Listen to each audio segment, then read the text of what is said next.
I think that you can't talk about anti-racism without talking about racism, because if without racism you wouldn't be needing to talk about anti-racism. So the first thing to do is to acknowledge racism, Yeah.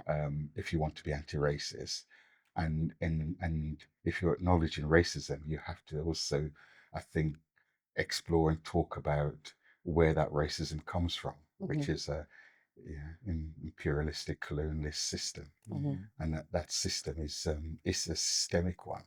And within that systemicness, which it's around us all the time, but we're not born racist. It's a learned attitude of behavior, and that's what needs to be challenged.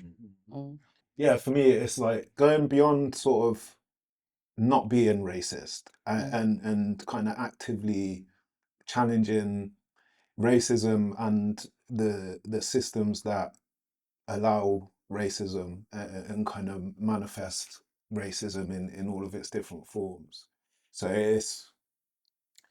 it's challenging, I guess, the way our society is structured, the way that your life experiences are kind of decided. A lot of your life experiences are decided before you're born because of the systems that we're kind of born into and that we kind of operate in. So I think for me, a big part of anti-racism is kind of challenging and breaking down those structures that lead to racial inequality. I like that word challenge, because I think implicit in being an anti-racist is a call for action, that you can't be an anti-racist without doing something. You have to take action and do something.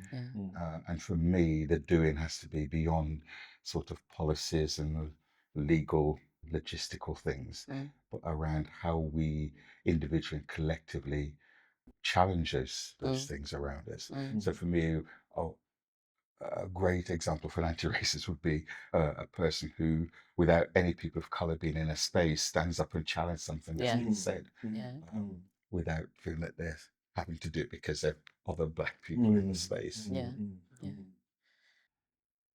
Racism is so much part of every aspect of our society.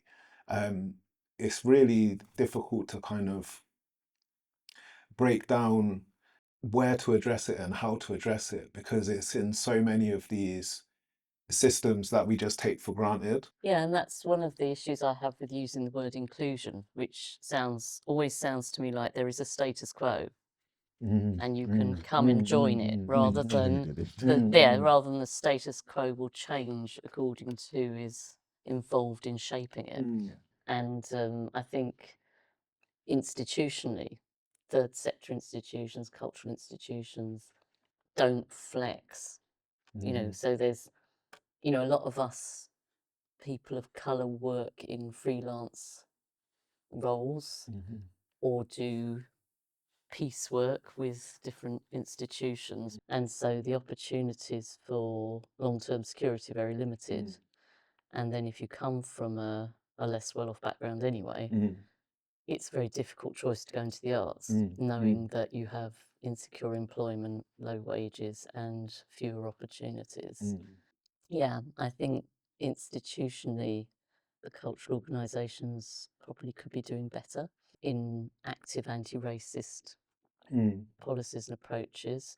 And one of the things I've really noticed is how, when an artist of colour submits work or whatever, that it's always seen in the heritage lens rather than is it good quality art, etc. So I heard someone saying, as a South Asian woman, they wouldn't imagine they could get the Turner Prize next year because a South Asian woman got it this year, rather than a good South Asian artist got it this year and next year the next top artist would get it, whatever their heritage. And I think a big part of that comes down to kind of who's making the decisions, and who gets to decide what is good and what is worthy of a platform, So that was, there was a time in my life where I was sort of, growing up, creativity and was I guess, reflecting on it, it was a kind of, I call it a self-guided therapy, for me.